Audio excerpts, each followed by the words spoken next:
안녕하세요. 기독교 환경교육센터 살림 윤영미 코디입니다. 저희 지난 시간에 환경살림 80가지 책을 가지고 한번 유명규님을 모시고 이야기를 나눴었는데요. 이번에는 두 번째 신앙으로 조금 더 다른 관점에서 신학적인 관점에서 이야기를 해주실 독자분을 모시고 환경살림 80가지를 이야기를 해보도록 하겠습니다. 먼저 인사 한번 나눠보도록 할까요? 네, 윤유센터장님. 네, 안녕하세요. 네, 장인 전도사님. 안녕하세요. 네, 이인미 목사님. 안녕하세요. 네, 권혜진 목사님. 안녕하세요. 네, 간단히 저희 처음 뵙는 두 분 본인 소개 간단히 좀 부탁드릴까요? 네, 저는 삼본에 있는 삼본중앙교회에서 청년부 사역을 하고 있고, 저희 교회는 현재 안양로에 있는 유일한 녹색교회입니다. 아, 네. 네, 저는 인천에 있는 교회에서 고등부 사역을 맡고 있고요. 서울여대에서 부목실 전임연구원 하고 있습니다.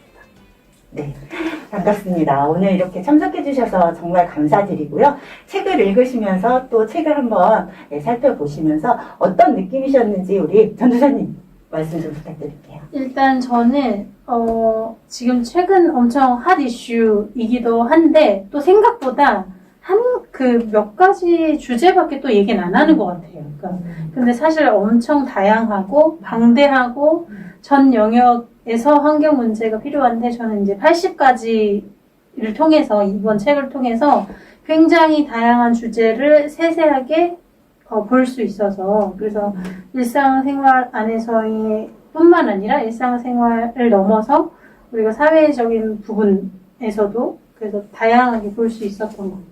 아, 네, 감사합니다. 우리 권전 선생님 아까 책을 이렇게 보시면서, 책을 살펴보시면서 궁금하셨던 게 있다고 들었어요. 네, 우리 작가 두 분님께 한번 질문해 주시겠어요? 네. 저는 처음에 어쨌든 네 장으로 이루어져 있는 챕터들이 궁금했고요. 그러니까 들어오는 것들, 나가는 것들, 둘러싼 것들, 귀한 것들 이렇게 네 가지가 있는데 앞에 괄호가 쳐져 있더라고요. 그래서 그 괄호가 어떻게 하다가 생긴 건지, 그러니까 우리로 들어오는 것들, 우리로부터 나가는 것들, 우리들에 둘러싼 것들, 우리에게 귀한 것들 이렇게 하는데 이렇게 네 가지로 나누신 이유와 괄호 친 이유가 좀 궁금했어요. 정말 이런 걸 보셨나요? 설명을 해주셔야 될 것 같은데. 네 가지로 나눈 것에 대해서는 좀 더 설명을 하시겠지만 우선 그냥 간단하게 말씀을 드리면 우리라는 것이 그 위치예요. 그래서 이 위치로 들어오고 나가고 둘러싸고 그 대신 우리 안에서 가장 귀한 것을 찾아내는 것, 그런 의미로 네 가지를 찾았고요. 그리고 이렇게 괄호를 한 이유는 처음에는 아무 생각이 없어요. 이거 얘기해도 되는 그런데 하다 보니 아까 처음에 말했던 그 범위를 설정하는 것, 그게 공동체라는 것과 통하는데, 우리가 되면 우리가 느끼는 것을 우리에 들어온 모든 사람들이 느끼는 거니까, 그렇게 될 경우에는 우리를 더 가로까지 쳐서 이 안으로 같이 들어와서 우리가 돼서 같이 느끼면 좋지 않겠는가. 이거는 뒤에 붙인 해석이에요. 처음부터 생각한 거는 아니었어요. 근데 생각해보니 그런 의도를 갖고 있었던 듯 느껴집니다. 그래서 그 말씀을 드리고 싶고요. 이 네 가지를 나눈 것은 조금 더 보충 설명해 주실 것 같아요. 근데 그 네 가지 영역이 사실은 우리가 살아가는데 가장 필요하다기보다 아주 기본적인 것이기 때문에 설명이 뭐 필요할까? 뭐 이런 생각이 저는 사실 들어요. 그런데 저도 생각지 못했는데 가로를 발견한 게, 어떻게 보면 그 우리가 있음이 이 환경 살림을 하는 데 있어서 굉장히 중요한 거 아닌가. 우리가 있기에 환경 살림을 해야 되는 거고, 또 이 환경 살림은 우리가 하는 거고, 그런 생각이 좀 들어요. 사실 우리가 이 문제를 야기하기도 했는데, 이 문제를 풀어가야 하는 것도 우리고, 그리고 이 우리를 통해서 이루어갈 때에 사실은 저는 참 이 교회가 이 문제를 풀어가는 데 있어서 지금까지 잘하고 있는, 우리 녹색교회단 네, 청년부를 맡고 계시다고 했는데 외롭게 걸어가는 이들이 있어요. 혼자가 아니어도 뚜벅뚜벅 걸어가는 이들이 있는데 앞으로 우리에게 이 환경 살림하는 요 기간 동안 얼마 남지 않은 기간 동안에는 이 우리가 이 박사님 말씀하신 것처럼 계속 이렇게 확장돼야 하는 게 그 무엇을 하는 것보다 더 중요한 것 같아요. 우리 공동체, 신앙의 공동체가 세상으로 계속 넓혀져 가면서 하는 게 중요해서 모든 결론이 마치 이 가로 안에 있는 것 같이 와. 엄청난 발견을 해주셨어요. 와. 감사합니다. 네, 이 엄청난 발견과 엄청난 해석에 네, 감탄하는 시간이었습니다. 네, 그러면 이제 책을 읽어보시면서 우리 장혜린 전도사님께서 네, 또 녹색교회를 섬기고 계세요. 그래서 가지고 계셨던 고민들, 그 다음에 또 신학적인 관점으로 이 책을 네. 보시면서 궁금하셨던 것들을 우리 두 작가님들에게 질문으로 던져주시기를 부탁드리겠습니다. 저는 이제 막 깊게 막 그런 고민도 물론 했었지만 일단 몇 가지 언어들 새로운 것들을 알게 돼가지고 좀 전 흥미롭게 봤는데 첫 번째 바디버든 부분에 있어서 독소에 관련된 우리가 얼마나 그런 것을 많이 섭취하고 피부에 닿고 있고 등등으로 인해서 특히 어쨌든 여성이니까 훨씬 더 이런 내분비계에 대한 호르몬의 변화가 너무 큰 부분들이 있었는데 저는 이런 부분들에 대해서 우리가 먹거리가 아무래도 가장 중요하고 원초적인 부분이어서 그런 부분에 있어서 사실 이거를 깊게 생각하기가 굉장히 어려운 거 특히 요즘 배달 음식 같은 것도 훨씬 이제 뭐 아무렇지 않게 정말 당연하듯이 근데 이게 당연하지 않잖아요. 그래서 이런 용어들이 저한테 좀 새롭게 다가왔었고 밀크 시스템도 그래서 우유 전쟁이라는 부분도 이게 사실 전쟁만큼 심각한 수준으로 우리가 원유 소비를 하고 있고 젖소들이 엄청난 그 좀 고통과 학대 속에서 살아가고 있다는 거를 저는 이제 느꼈고 저희 질문은 어쨌든 이런 몸에 관련된 부분을 교회에서 잘 얘기를 안 하잖아요. 근데 사실 우리 몸으로 예배 드리는 거고 몸으로 성도 간의 교제도 하고 하는데 이런 부분이 왜 이렇게 축소됐을까? 이런 생각도 좀 했던 것 같기도 해요. 땀을 흘리세요. 그런 단어 땀이 나네요. 몸으로 땀을 네. 흘리시는 먼저 하시죠. 바디버든에 아니 대해서. 먼저 몸에 대한 얘기. 왜 몸에 대해서 먼저 하라니까 참. 그러면 밀크 시스템부터 먼저. 이게 완전히 용어로 정착된 거는 아니라고 보여져요. 근데 우리가 먹고 있는 것들이 이렇게 땅에서 직접 온다든지 내가 키워서 먹는 게 아니고 과정이 있어요. 나한테 오기까지. 그 과정 자체를 이제 시스템으로 본다면 우유가 오는 과정, 그 어떻게 거쳐서 오느냐. 그런 것들이, 기독교인 교회의 용어로 말하면 악할 가능성이 있는, 거기서 돈을 뽑아가기 위해서 생명을 중시하지 않는 그런 시스템으로 갈 가능성이 많은 게 우유 시스템에 대한 것들은 그 얘기가 될 수 있고요.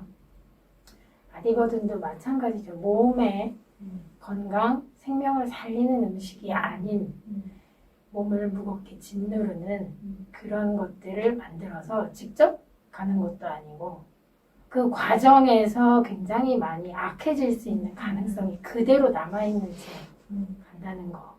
그 얘기를 조금 해볼 수는 있죠. 진땀이 나기 때문에.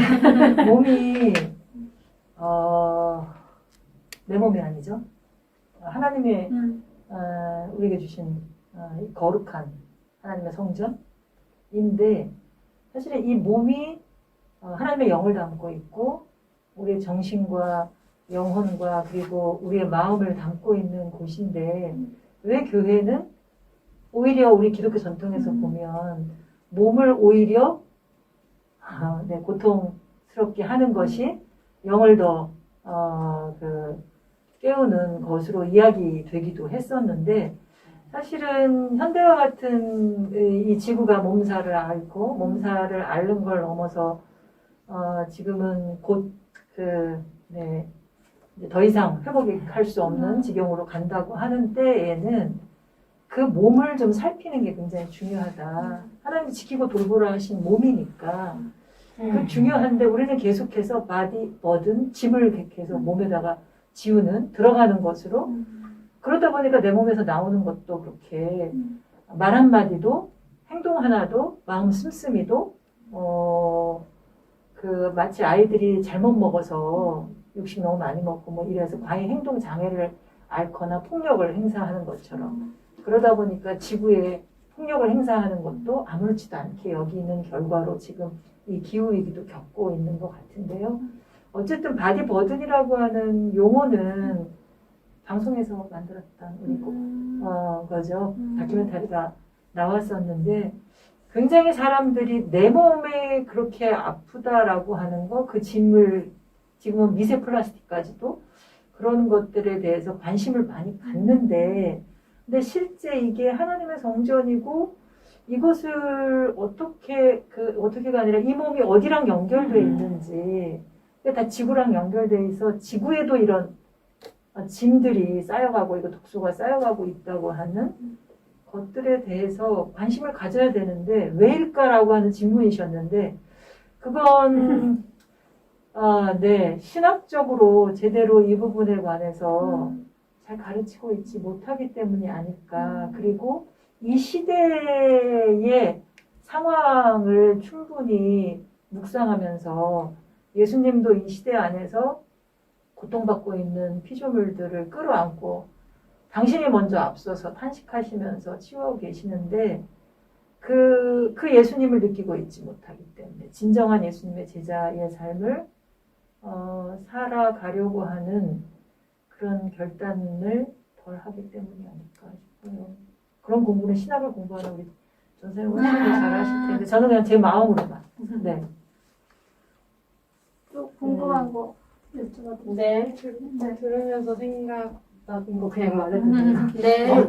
네, 들으면서 그동안 기독교가 자기 십자가에 대해서 뭔가 몸으로 짊어지고 가는 십자가를 강조한 나머지 몸에 대해서는 좀 고통을 견디라고 하고 원래 그런 거라고 하고 근데 제가 이거 읽으면서 어쨌든 우리가 져야 될 자기 십자가는 조금 불편하고 느리더라도 환경적인 것들을 실천해 나가는 그런 게 아닐까라는 생각이 들었고요. 그래서 사실 여기 책에 환경선교사라는 표현이 있더라고요. 그래서 여기 훈련 프로그램도 있고 양성과정도 있다고 쓰여 있었는데 환경선교사가 뭔지 훈련 프로그램이랑 양성과정은 어떤 식으로 되어 있는지 좀 알려주시면 좋을 것 같아요.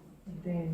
아주 직접적이고 그런 얘기를 먼저 물어보셔서 어떻게 보면 우리 장 전사님이 문제 제기하신 교회가 왜 이걸 못하는 거야? 왜 이걸 해야 할 걸 말하지 않고 행동하지 않는 거야? 라고 하는 질문이 이 환경선교사 과정이 생기게 된 동기였다고 생각을 해요. 교회가 그리고 그리스도인들이 여기에 대한 답을 내고 그리고 자신의 답으로 이야기한 거를 실제 삶으로 그리고 교회 안에서 그리고 세상 속에서 풀어내는 그걸 삶으로 세상에 보여주는 그런 빛과 소금이 되는 역할들을 하도록 그래서 과제도 본인이 찾아서 이렇게 해나갈 수 있게 하는 차원에서의 과정으로 준비한 게 환경 선교사 과정인데요. 환경부에서 지정한 우수 환경교육 프로그램으로 그렇죠. 저희도 놀랐어요. 네, 저희도 놀랐는데 그거 이외에도 2개를 지정받아가지고 진행하는데 특징은 누가 시켜서가 아니라 우리 스스로 자발적으로 기꺼이 이 안에서 올라오는 거예요. 그러니까 우리 안에 하나님의 형상이 있어요. 그거를 우리 스스로 발견해서 고백하고 주변에 있는 사람들과 연결되어서 이 일들을 하게끔 한다고 하는 거예요. 내 마음 상태, 감정, 생각, 주장 모두를 연결해서 갈 수 있는 그런 방법들도 제시하고 있다는 게 특징이지 않을까 이런 생각입니다. 그럼 연결해서 바로 옆에 기후약자라는 표현도 여기 챕터에 같이 쓰여 있었는데 기후약자는 어떤 사람들 선생님 어떻게 얘기하는 걸까요? 또 여기 나한테 기후 약자가 있으면 기후 강자도 있겠죠. 그러니까 기후 위기를 경험할 때 다 똑같이 경험하는 게 아니라 취약한 사람들이 있어요. 지난해였던가 그 컵26 회의할 때 투발루에서 온 대표님이 바닷속에 이만큼 넓적다리까지 물 이렇게 차 있는데 거기서 강대상 놓고 발표했던 그 사진이 있었는데 우리는 금방 물에 잠기지 않을 수 있으니까 괜찮지만 이미 잠겨가고 있는 섬나라에 살고 있는 분들 그분들 뭐 대규모 이주 계획이 지금 있다고는 하지만 그것뿐만이 아니라 기후가 변화되면 농산물 경작지가 변화하는데 그러면 그 농사를 짓던 분들은 어디를 가나? 이런 것들에 대한 생각을 하려면 기본적으로 내가 아직 기후 위기를 절감하지 못하고 있다. 그러면 나는 기후 강자구나. 그렇게 생각하고 전제하고 가면은 좀 간단할 것 같아요. 그러면 지금 당하고 있는 사람들을 좀 찾아봐야겠죠. 그분들이 약자, 기후 약자라고 하면 되겠죠. 누구랄 것도 없이 기후 이 위기에 영향은 다 받고 있는데 실제적으로 그 원인이 되는 탄소를 많이 배출하는 사람이 적응하는 대책들을 더 쉽게 그 예산이나 뭐나 이런 부분들이 있고 지금 현재 사는 지역도 피해를 덜 받는 지역에 사는 경우들도 많고요. 그리고 무엇보다 그런 얘기 많이 하잖아요. 청소년들이 우리에게 미래가 없다. 네. 청소년들은 사실은 아무 잘못도 없이 위기를 사실 저희도 억울해요. 왜냐하면 지금 온도 이렇게 올라간 게 우리가 배출한 게 아니잖아요. 그렇지, 200년 전 네. 산업혁명 때. 그때 배출한 게 지금 온도를 올려놓은 거거든요. 근데 우리보다 더 억울한 게 다음 세대고 말 못하고 움직이지도 못하는 생명들이 더 억울할 것 같거든요. 그래서 우리는 사실 그들의 대변자가 돼줘야 하는 하나님의 자녀가 아닌가 저는 생각이 되어져서 충분히 묵상하면 누가 약자일까? 나보다 약할까? 내가 뭔가 할 수 있으면 그러면 보이지 않을까? 그걸 행하면 되지 않을까 싶어요. 네. 저는 이제 보다가 탄소 절감 부분에 궁금했는데 뭐 예를 들면 이런 질문들을 많이 받았어요. 그래서 야 탄소 절감을 하면은 지금 우리 어떻게 사냐? 당장 다 멈추라는 거야? 막 이렇게 약간 그런 질문을 갑자기 저한테 왜 나한테 그러나? 막 이런 적이 있는데 근데 또 이제 저도 탄소 절감이면은 그냥 올스탑인가? 이런 생각도 들기도 했고 근데 여기서는 순환이라는 개념이 저한테 되게 새로운데 이걸 조금 설명해 주실 수 있으시나요? 탄소순환 그 영화 관련된 내용에서 아마 나왔던 것 같아요. 땅을 통해서 순환시키는 것. 그러니까 우리 몸도 탄소로 되어 있고 일단 기본적으로 유기물은 다 탄소가 들어 있으니까 근데 이것이 순환되지 않고 막혀 있다는 것이 지금 위기의 타겟책으로 전제해 볼 수 있는 것 같아요. 그러니까 그러면 탄소를 순환해야 하면 되는데 순환을 그럼 어떻게 할 것이냐? 그러니까 탄소를 가져가는 그 주체, 그 탄소를 내뿜는 주체 이런 것들을 구분을 해보면 어떨까 싶은 거죠. 땅에 있는 미생물이 어떤 식으로 탄소를 포집하는지.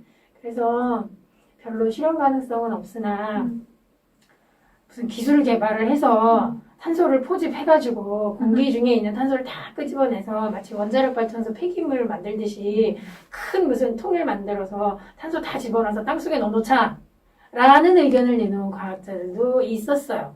그런데 그런 식의 어떤 1차적인 즉흥적인 해결보다는 좀 더 길게 내다보고 자꾸 요즘 우리는 그렇게 해야 될 것 같아요. 그래서 사람들 하나하나가 탄소 발자국을 얼마나 내는지 그거를 좀 검토하고 그런 과정 어떤 것을 줄일 때 효과가 있는지 그것도 살펴보고 그리고 나서 이렇게 강제로 뭔가 이렇게 하는 거 말고 좀 자연으로 해결할 수 있는 땅을 건강하게 만들어서 탄소를 잘 들어가고 수 있게 하고 그 다음에 뭐 배설물 퇴비로 만들고 이런 것들에 대한 기술 개발을 해야지 통 만들어서 이렇게 하겠다. 그런 거는 좀 아니지 않을까. 제가 기술 개발하는 입장은 아니나 그렇게 하면 좋을 것 같아요. 그 탄소 순환 이전에 지금 과다하게 배출된 탄소가 있잖아요. 그 지구가 회복력을 유지하기까지 탄소 예산이라고 우리가 사용할 수 있는 지구가 지속 가능하려면 요만큼만 배출해야 남은 탄소량이 있는데 사용할 수 있는 그것을 지켜내는 게 탄소 순환 이전에 중요하다. 왜냐하면 이미 450ppm이 넘어가면 우리가 노력해도 소용없는 때가 가는데 이미 420ppm 가까이 가서 지구 온도가 산업화 이전보다 1.2도 가까이 지금 올라가고 있는 상황이기 때문에 사실 우리 일상에서 탄소 배출 안 하는 게 없잖아요. 숨 쉬는 것도 탄소 배출이라고 아까 그 질문처럼 숨 쉬지 말라는 거야? 숨 쉬어야죠. 왜냐하면 그건 허락받은 거니까. 그러니까 우리가 무엇에서 탄소를 줄일 거냐라고 하는 그런 것을 본인이 다른 사람한테 얘기하기보다 저는 그 질문을 하는 사람이 우리 책의 특징인데 나의 질문을 만드는 거예요. 남을 향해서 하지 말란 거야? 뭘 줄이라는 거야? 이런 얘기를 하는 게 아니라 나에게 지금 상황이 이러한데 내가 뭘 줄일 수 있지? 우리가 뭘 줄일 수 있지? 하는 얘기로 접근해 보면 어떨까? 이건 나한테 꼭 필요한데 저건 없으면 안 될까? 이런 질문들을 하면 탄소가 지금 과잉으로 배출된 거를 2025년까지 이 그래프가 지금 계속 올라갔는데 배출량이 꺾여야 된다고들 얘기해요. 그러기 위해서는 누구도 예외를 할 것 없이 줄여야 되거든요. 그것도 우리나라 사람들 같은 경우는 지구를 지난번에도 얘기했지만 3.5개 있으니까 3분의 2는 점차적으로 줄여나가는 자기 목표를 가져야 하니까 그런 의미에서 탄소 배출량을 줄이고 또 그 순환하는 관계를 과학기술자들은 어느 정도의 기술이 또 개발되어 있다고 하거든요. 맞아요.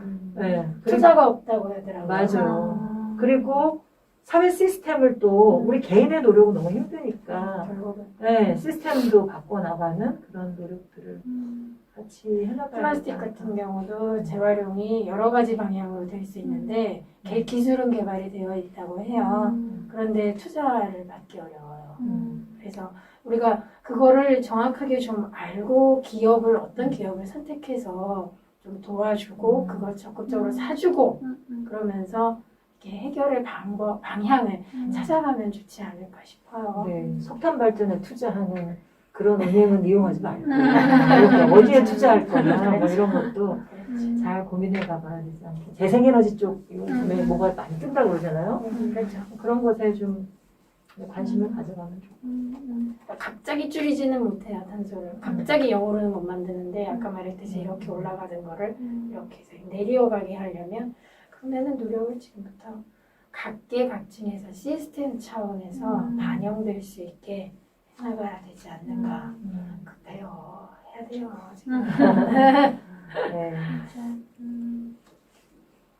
교회가 해야 될 일이 많은 것 같아요. 어쨌든 공동체니까 맞아. 개인이 맞아요. 하는 거 맞아요. 말고 이렇게 좀 뭔가 공동체가 같이 움직이면 그쪽에서도 돈이 된다 싶으면 이제 투자를 할 텐데 사실은 이제 업사이클링이라든가 어떤 환경 친환경 제품 같은 게 비싸잖아요.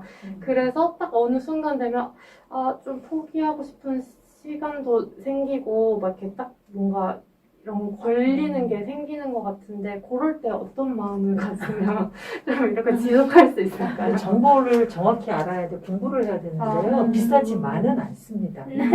비쌀 것도 있고 그런데 초기 비용 때문에. 우리가 너무 싼 것만을 찾으면 안 되거든요. 그러니까 우리가 물건을 소비할 때 내 필요 이상으로 사요. 그러니까 필요한 거 안 사도 될 거 안 사면 제값을 주고 사는 게 사실은 필요해요. 우리가 싼 거 공짜 이런 거를 쓰다 보니까 거기 안에 누군가 생명의 고통이 담기는 거예요. 너무 싸게 생산한다고 하는 거. 수입 농산물이 그 멀리서 여기 오는데 어떻게 그렇게 싸요? 그 많은 에너지와 이런 걸 사용하고 왔는데 비싸야 되는 거 아닌가 싶거든요. 근데 거기에는 누군가의 희생과 눈물이 있는 거예요. 지금 우리가 전기값 너무 싸게 쓰잖아요. 이렇게 우리 전 세계에서 제일 싸요.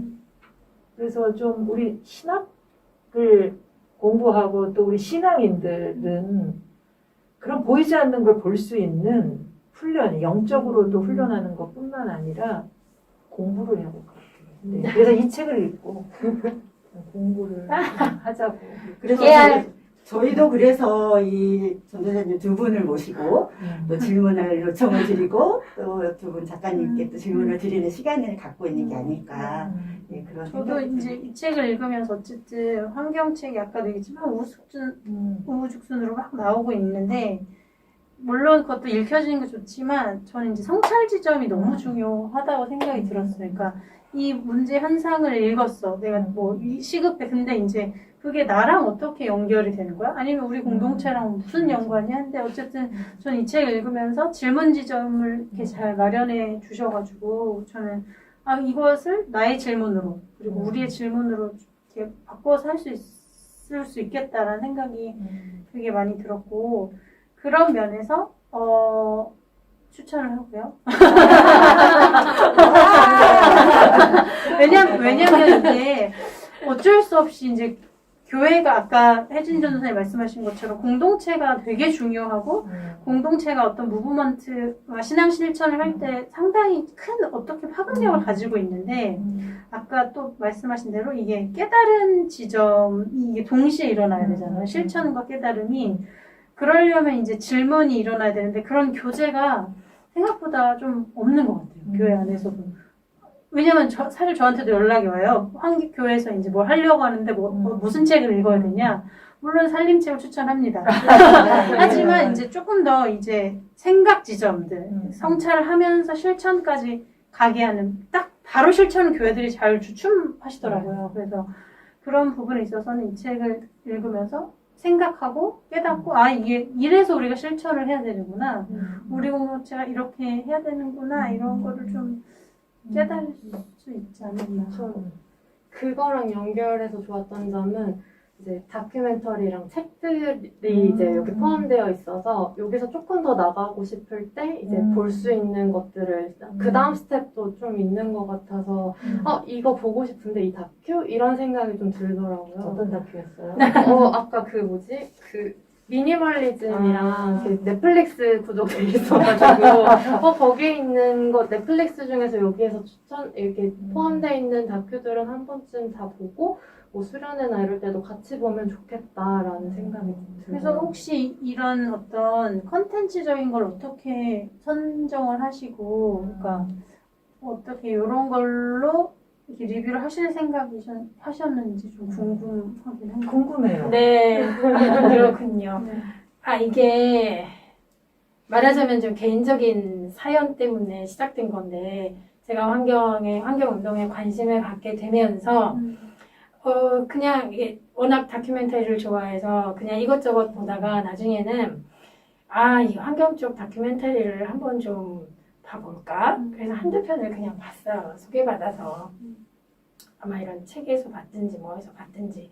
근데 보고 나서 아까워요. 메모를 해놓아야 되겠다. 근데 메모만으로는 더 아까워요. 그래서 글을 쓰기 시작했어요. 근데 이거를 나 혼자만 읽고 있기에는 또 이것도 아까워. 근데 아까운 게 많네. 그래서 이제 뭐 인터넷 신문으로 오마이뉴스 유명한데 제가 시민 기사를 뭐 수십 년 전에 가입했는데 놀고 있었어요. 아이디가. 그래서 그거를 부활을 시켰어요. 부활절에 부활시킨 것 같아. 4월 며칠이었던 것 같아요. 부활을 딱 시켰어요. 나도 의미를 막 붙여요.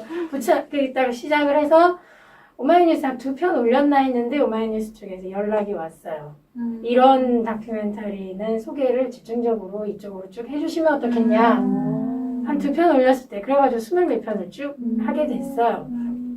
그러면서 공부를 더 이제 좀 집중적으로 하게 됐죠.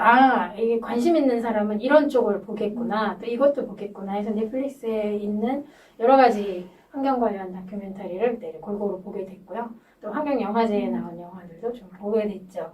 그러고 역시나 아까우니까 책의 당자 계속 아깝다. 그리고 아깝다라고 그냥 단순하게 표현했지만 나누고 싶은 마음이 컸어요. 나만 알고 있는 것은 의미가 없지 않은가.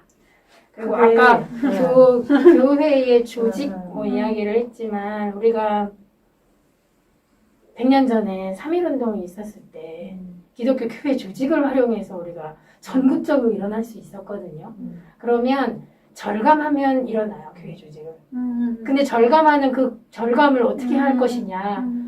이게 알려야 된다, 나눠야 된다. 그래서 책에까지 넣게 됐죠. 이미 가서 얘기하는 아깝다 해서 나 혼자 갖고 있기 아깝다 전하잖아요. 저희 살림이 기후 증인 되기 프로젝트를 하거든요. 이게 그거거든요. 뭔가 좋은 거를 나 혼자 갖고 있기 힘든 거야. 근데 이 기후 위기 상황에 이거 하면 될 것 같은데.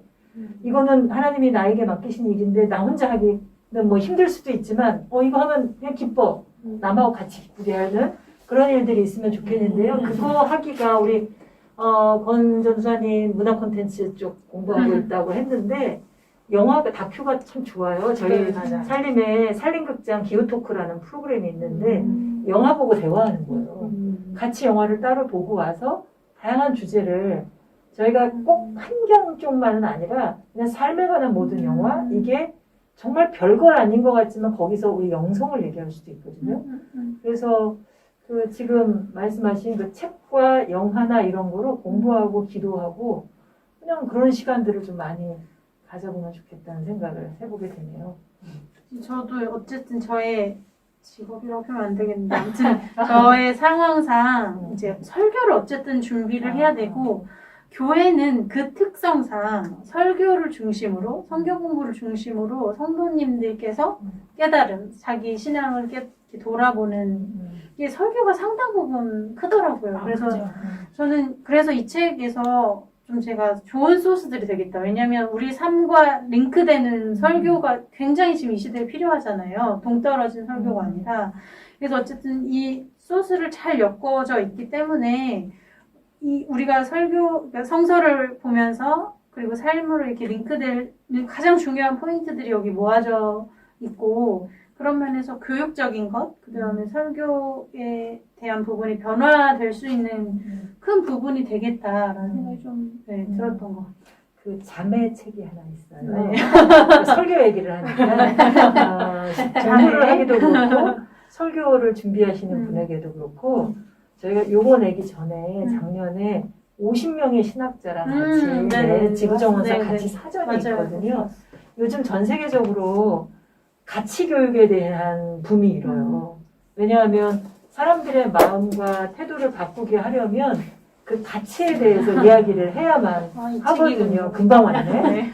배달 엄청 빨라요. 그런데 그 신학자들이 25가지의 가치에 관해서 이야기를 했다는 거예요. 근데 길지 않고 정말로 우리 이 전도사님들의 설교를 듣는 청년이든 어른이든 아이든 이런 이야기를 들으면서 마지막에 특히 또 설교가 이렇게 해야 돼가 아니라 여기 질문이 2가지씩 있어요. 신앙적으로 깊어지게 하는 질문하고 실천으로 나아가게 하는 질문을 주셨어요. 이 환경살림 80가지는 스스로 질문을 만들어서 누군가와 같이 답을 만들어가게 하지만 저거는 신학자들이 질문을 던져주셔서 같이 고민해보게 하니까 그런 이야기들이 계속 이어지면 우리 삶이 그냥 내 삶을 사는 게 아니라 주님의 삶을 증인으로서 살아가는 그게 될 수 있지 않을까라는 생각이 들어요. 택배 감사해요. 지구정원사 같이 사자. 여기서부터 이렇게 가는 거예요. 저는 최근에 제일 궁금했던 게 생물 다양성 감소 부분인데 이게 사실 이제 이게 뭐라 그러죠? 전 세계 전 지구적으로 퍼트려져 있는 종이 감소된다는 게 확 와닿지 않는데 혹시 그 부분의 심각성이나 아니면 좀 우리가 알아야 되는 부분 혹시 있을지? 하나님께서 만들어주신 우리는 이제 기독교 신앙인들이니까 하나님께서 만들어주신 생물 종들이 얼마나 많은지 우리는 다 헤아리지도 못하고 아마 죽을 거예요. 그런데 우리가 헤아리기도 전에 먼저 사라진 종들이 많고요. 제가 정확한 데이터를 최근 거는 안 갖고 있지만 1990년대 월드워치 보고서에서 산업혁명 이후에 한 200년 동안은 1년에 한 20종 정도 사라졌다고요. 제가 팩트체크를 좀 더 해야 되는데. 그런데 지금 200년 후 하루에 10종씩 사라진다고 해요. 그러니까 1년에 그만큼이다가 이게 이렇게 많이 변한 10종 아니면 20종인데 그래요. 그러니까 사라지는 줄도 모르고 있는 상황인 거예요. 그러면 하나님이 이제 예를 들어서 내가 뭘 만들었어요. 근데 어느 날 와보니까 없어졌어. 찾을 수도 없고 씨가 말랐어요.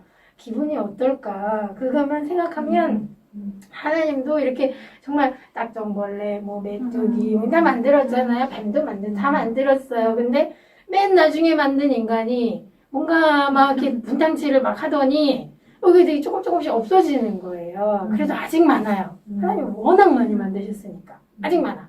근데 우리가 좀 조심해야 될 거 있는 것 같아요. 그 생물들이 왜 그렇게 힘들어하는지, 왜 없어지는지, 그리고 이걸 보고 하나님은 어떻게 하실지.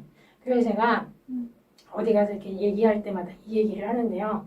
우리가 노아의 홍수, 노아 방주에 있었잖아요.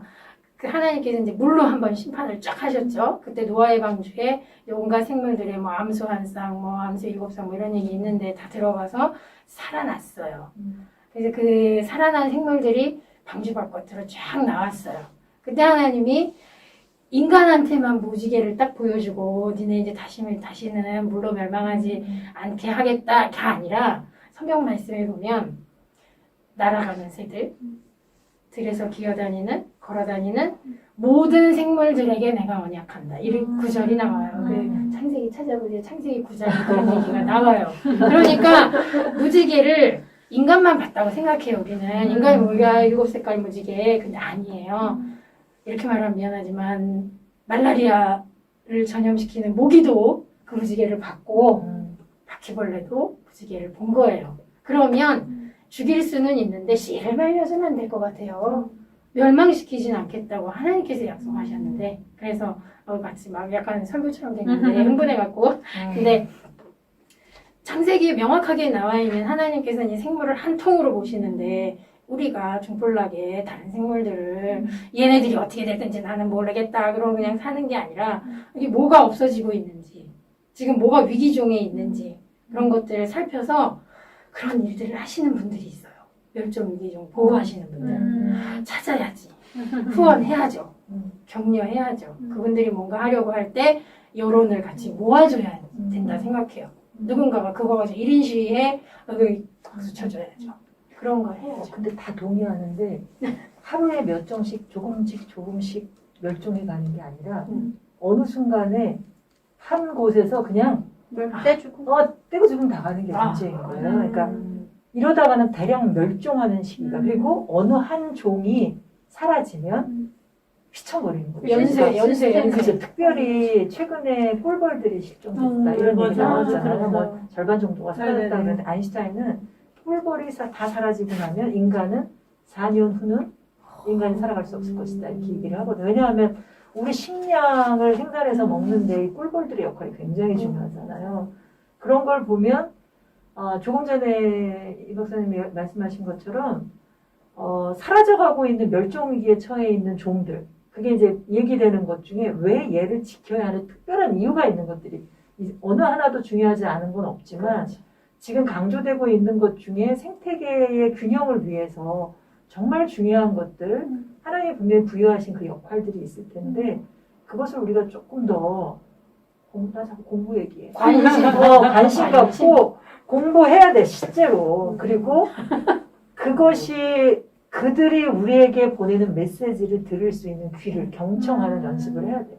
걔가 우리에게 기쁨의 노래를 불러줄 수도 있고 정말 아파 너 그대로 살다가는 너가 죽어 이런 얘기를 보내오잖아요. 지금 바이러스가 코로나 바이러스가 우리한테 말한 것처럼 거기에 충분히 귀 기울이는 그 안에 하나님의 메시지가 있는데 그런 시간을 가질 수 있도록 설교가 선포돼도 저는 강대상에서만 안 하실 거라고 생각하는데 새를 봐라 그랬으면 새를 보게 해주셔야 되잖아요. 근데 새가 없어. 아니야 새는 있는데 여전히 많아요. 제가 어느 교회 강의를 신앙사경회를 환경신앙사경회를 갔는데 남산 밑자락에 있는 거예요.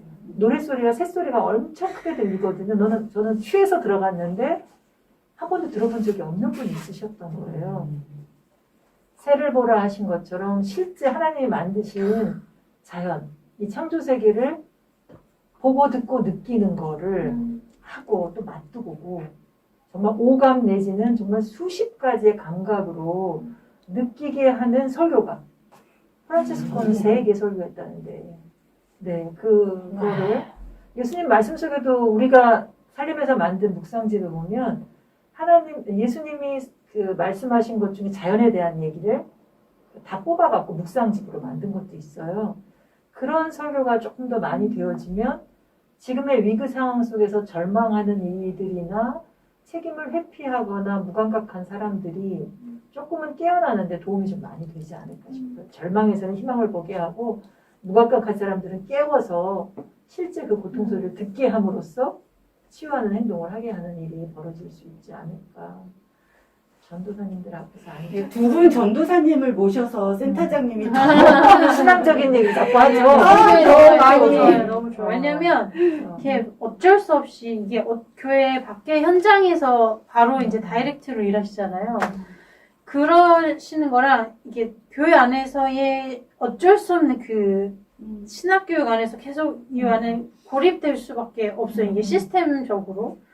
이런 부분은 어쨌든 밖에서 계속 두드려주고 계신 이 노고가 너무 대단하시고 오랜 동안 사실 하고 계셨기 때문에 저희들이 아무튼 그런 좀 아쉬움들이 사실은 있죠. 그런 왜냐하면 너무 중요한 사안인데 이 안에서 내부의 좀 새로움들을 조금 더 적극적으로 받아들인다면 저는 정말로 교회의 이 무브먼트가 캠페인이 또 하나님 나라 운동이 충분히 될 수 있을 거라고 좀 네, 생각이 들어요.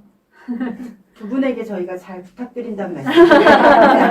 아니, 그 전도사님들이나 사람들에게 저 요즘에 당부하는 건 뭐 하세요, 뭐 하세요, 이거 해야 돼요, 이거 하지 말아야 돼요, 이런 거를 가르치는 거 덜해도 된다.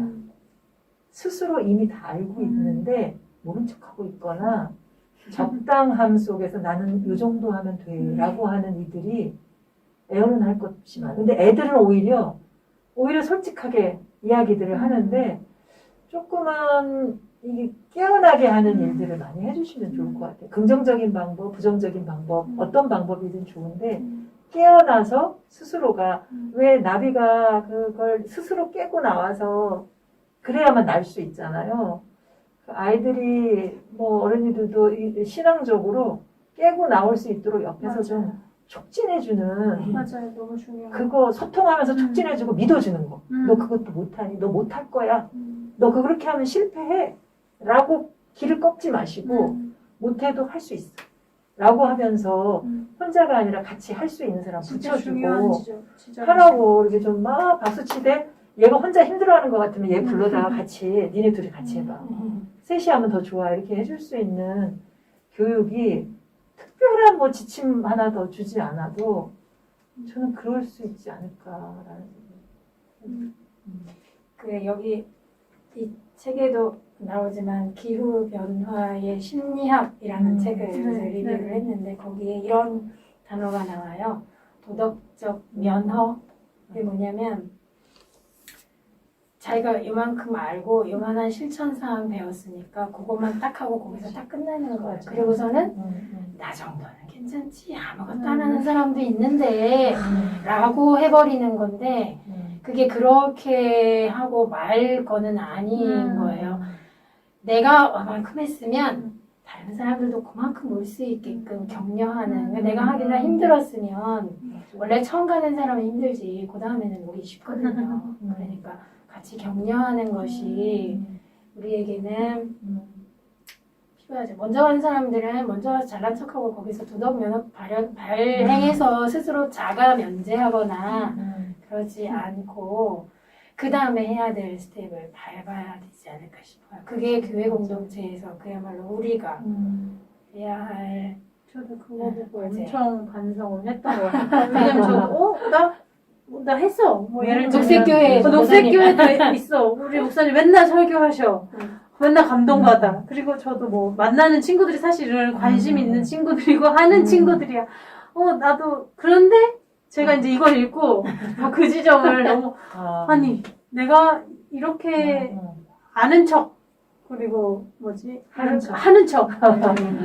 너무 반성이 되는 거 사실 이거 읽으면서. 거기서 한 걸음 나가지 않는 게 문제라고 음. 했으니까 한 걸음 나가기만 하면 또 그 다음 걸음 갈 수 있고 그렇게 될 것 같아요.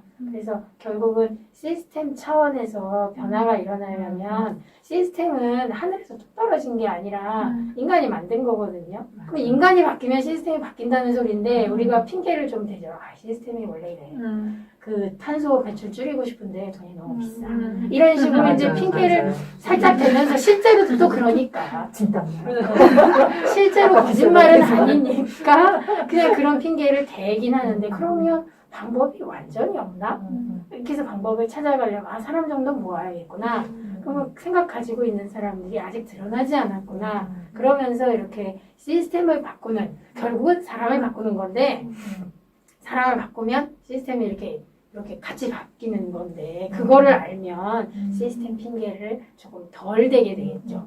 네, 시스템이 굉장히 강고해요. 그리고 사실은 아까도 처음에도 얘기했지만 악한 대로 가기가 너무 쉬운 왜냐면 돈이 걸려있기 때문에 그래서 돈을 벌고자 하는 사람은 이 시스템 지금 현재 시스템을 지켜야 되거든요. 목숨 걸고 지키기 때문에 우리도 목숨 걸고 해야 되나? 그런 생각이 해야 들어요. 되나? 왜냐면 약해져. 너무 너무 목숨 걸고 저 사람들이 하면 그 시스템을 막으려면 여기 실을 불려야죠. 한 명은 안 돼요. 그래서 뭘 모르는 사람이 용감하다고 그 청소년, 청년들에게 그들이 하는 말에 귀 기울여야 되거든요. 그리고 그들이 말할 수 있는 기회의 자리를 자꾸 줘야 되는 것 같아요. 그 소리에 어른들이 깨어날 수 있게. 그 툰베리가 그랬어요. 할 수 있는 만큼 하면 안 되는 시대를 맞아. 우리가 살고 있다. 할 수 있는 것 그 이상을 그럼 매번 바뀌잖아. 요거 했으면 그 이상. 그렇지. 했으면 그 이상. 이러고 어떤 청년은 그렇게 얘기해요. 실패해도 괜찮아. 우리 어른들은 이거는 돈이 없어서 못할 거야. 이거는 효과가 약해. 이거는 반드시 실패할 거야. 이러면서 얘기를 하는데 그 청년은 그래요. 실패해도 괜찮아요. 이 실패 위에 누군가 성공하면 괜찮아요.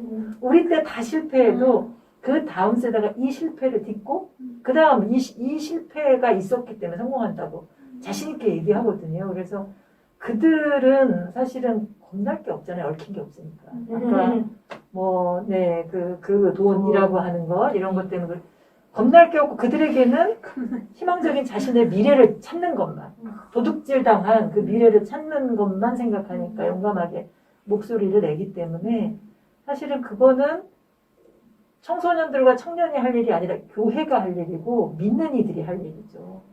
우리를 찾고 있는 하나님의 자녀를 찾고 있는 신임하는 피조물들이 있으니까. 네. 아까 먼저 간 선배들이 있는데 요만큼만 따라오면 된다고 하신 말씀에서 따라가야겠다. 먼저 가주셔서 너무 감사하고 네. 저희도 막 둘이서 막 이런 얘기 많이 했었어요. 근데 뭐 막막할 때도 있고 막 모를 때도 있는데 요거 잘 참고하면서 잘 따라가. 근데 요거 얘기하고 싶은데 모른다 얘기하는 게 상당히 겸손인 것 같은데 사람들 잘 보면 어머 다 갖고 있는데 모른다 그러고 어머 못하겠다 그러는데 어머 쟤는 다 갖고 있는데 못한대 이렇게 생각이 들 때가 있어요. 근데 하나님이 주셨거든. 그 마음도 주시고 그거 할 수 있는 그것도 주셨기 때문에 그거를 잘 영적으로 분별해 보는 시간 필요할 것 같아요. 그리고 엄청난 걸 기대하는 게 아니고 나에게 뭔가 사인이 왔을 때는 그거를 나 정도의 내가 갖고 있는 걸 최대한 발휘해서 할 수 있는 그거여서 우리 한국교회 그걸 잘 못하는 것 같아요. 이 끌어내주는 거. 아이들도 막 이거 해 저거 해 막 기대치를 불어넣고 내 바람대로 키우잖아. 여기 아니고 주신 거 그 안에 심어두신 거를 충분히 발휘하게 하는 이 기후위기 상황에서도 그런 것 같아요. 그런 교육. 그거를 좀 잘할 수 있었으면 기대하고. 매우 도전을 받았어요. 그 도전 안에 이 환경살림 80가지와 예, 지구 정원사 국지사전이 예, 큰 역할을 네. 하기를 바라고 또 그렇게 되기를 소원해 봅니다. 김도사님 굉장히 많이 이렇게 책 읽으시면서 깊이 성찰해 주시고 또 질문 주셔서 너무 감사드리고요. 예, 혹시 이제 마지막으로 한번 또 이렇게 질문하고 싶으신 거나 아니면 예, 이렇게 좀 다른 독자분들에게 전하고 싶은 메시지 있으면 좀 부탁드릴까요? 저는 일단 거의 대부분 환경 문제는 저는 이제 북극곰의 아픔 이렇게 시작했어요. 저는 제 기억이 아마 뭐 중학생 때였나? 북극곰의 눈물. 네, 뭐 그 중고등학생 때 그 북극곰에 아파서 이제 그 어떤 시각적인 충격으로 저는 이제 받은 거죠. 네, 그러면서 감정적인 부분이 굉장히 터치를 많이 받았던 것 같아요. 그러면서 막 어떻게 막 뭐 그런데 이게 생각보다 오래 안 가더라고요. 그리고 잘 잊어요. 그러니까 분명히 충격적이긴 했는데 내 삶에 막 이렇게 했는데 이제 그런 부분에 있어서 이제 물론 가지고는 있었지만 이게 발현되려면 계속 질문해야 되더라고요. 계속 같이 나눠야 되고. 근데 저는 어쨌든 또 이게 자랑을 하게 되는데 책을 읽으면서 그런 부분이 그러니까 지속성의 부분에서 고민을 했던 것 같아요. 왜 환경 문제는 딱 갔을 때 그래 너무 중요해. 너무 긴급해. 아니면 너무 심각해. 이렇게 얘기는 하고 감정 부분이 터치가 되는데 이게 왜 지속성이 이건 저의 경우일 수도 있는데 대부분 이제 하나의 캠페인으로만 딱 끝날 때가 사실은 굉장히 많이 있으니까 이게 지속되면 어떻게 해야 될까 할 때는 공동체가 필요하고 공동체 안에서의 이런 주제를 가지고 사안들을 가지고 같이 질문을 해야겠다. 그런 것들을 마련해 준 책이라고 생각이 들었고 앞으로 이러한 질문의 질문들 그리고 질문이 또 삶으로 연결되는 그런 흐름들 그래서 그런 참 좋은 시간 그런 좋은 소스가 되겠다라는 의도한 것보다 훨씬 멋들어지게 읽어주시고 소감을 얘기해 주셔서 너무 네. 감사해요. 다음 세대 목회자의 한 사람으로서 그냥 여기서는 이제 녹색교회라고 이렇게 돼 있지만 저 같은 경우에는 왜 파타고니아 같은 교회는 없을까라는 생각을 좀 많이 했었거든요. 근데 없을까로 끝나는 게 아니라 그런 교회가 되려면 어떻게 해야 할까라고 질문을 바꿔서 이제 뭔가 기대하고 하는 게 아니라 나부터 그런 교회가 되고 신앙도 마찬가지잖아요. 알므로 끝나는 게 아니라 알미 삶이 되는 것처럼 이것도 이제 알게 됐으니까 삶으로 연결시킬 수 있는 그거에서는 아까 말한 것처럼 공동체가 진짜 중요한 것 같아요. 그래서 같이 해나갈 수 있는 계기가 되는 시간이었어요. 네. 네, 우리가 미래 이렇게 돼 있는 게 아닐까요? 안 돼. 이제 의미로. 이렇게 되면 안 아니, 돼. 이제 이러면 넘어서야지. 안 돼. 넘어서야지. 그 교회 공동체 지금 중요하다는 말씀을 여러 번 하셔서 정말 한 명이라도, 그러니까 두 명이 모여 있는 데서는 성령이 함께 하시니까 한 명이라도 더 모아서 둘이서 일주일에 한 번 혹은 2주일에 한 번씩 환경에 관련된 기사를 읽던지 뭐 광고, 공익 광고를 얘기를 하던지 저는 그런 게 주기적으로 되면 좋겠다고 생각해요. 왜냐면 우리가 코로나 겪으면서 그 교회 안 가니까 신앙이 이걸 내가 어떻게 혼자 가져가지? 이 절감하신 분들 꽤 있을 거예요. 교회가 있는 이유, 그게 건물이 있는 이유가 아니었던 거죠. 모일 수 있었던 거죠. 그래서 저는 이 환경 살림도 역시 모여서 계속해서 그걸 가지고 얘기하면 된다고 생각해요. 그러니까 구체적으로 환경위원회가 교회에 설치되어 있든 설치되어 있지 않든 그냥 사적으로 너랑 나랑 이번 주에 무슨 환경 관련 주제의 기사를 읽었니? 기독교 신문이든 뭐 그냥 일반 신문이든 그냥 한두 가지만 지나가면서 5분, 10분 얘기하고 계속해서 리마인드 해가는 거. 우리가 주일마다 리마인드에서 하나님 신앙을 지켜가듯이 지켜주고 또 지켜주고 나도 또 지켜주고 이렇게 저는 환경 관련된 것도 결국은 신앙의 문제랑 패턴이 같다고 생각해요. 대상은 결국 우리는 하나님 신앙을 가지고 있는 것이지만 환경살림에 대한 관심도 그렇게 해서 계속 이렇게 환기될 때 지속될 수 있지 않을까. 지속이라는 건 바로 그런 의미에서. 나 근데 지금 이 자리가 너무 기뻐가지고 그래서 와 함께 책 읽고 다큐 보고 이야기하는 이런 자리가 계속 있었으면 좋겠다. 특히 우리 여성들 이렇게 우리 이렇게 내신 모여서 계속 저 앞에 계신 두 분과 함께 계속 모여서 본 거, 들은 거, 읽은 거 뭐 이런 거 다 같이 나누는 자리가 계속 이어지면 좋겠다 이런 생각이 들었어요. 좋습니다. 하셨어요. 걸렸습니다. 네, 걸린 우리 이박 전도사님께 마지막으로 제가 이렇게 통화학원에 이럴 때 목소리가 너무 예쁘세요. 그래서 저희 살림에서 여러 가지 이제 기도문도 올리고 기도문도 준비하고 또 함께 나누기도 하고 그러는데 예.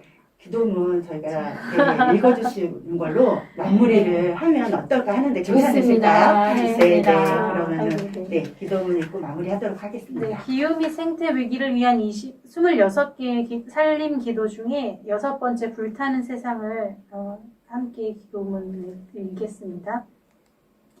창조의 아버지, 긍휼의 하나님, 당신의 세상은 지금 불타고 있습니다. 우리의 집이 지금 불타오르고 있습니다.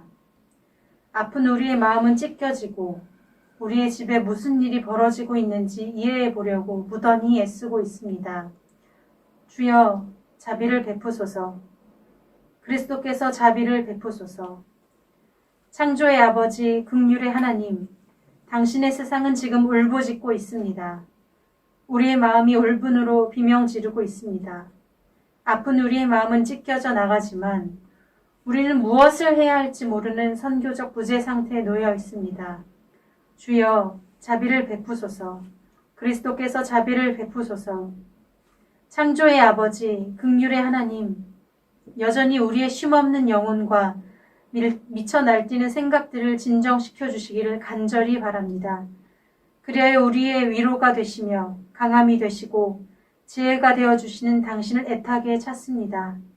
주여 자비를 베푸소서. 그리스도께서 자비를 베푸소서. 창조의 아버지 긍휼의 하나님, 성령의 은사로 당신의 교회를 새롭게 하소서. 우리의 사제직과 예언자적 소명을 새롭게 하옵소서. 아멘. 아멘. 네, 아멘으로 이런 토크쇼를 마무리하게 돼서 너무 감사합니다. 네, 함께 해주셔서 감사합니다. 네, 고맙습니다. 고맙습니다. 고맙습니다. 감사합니다.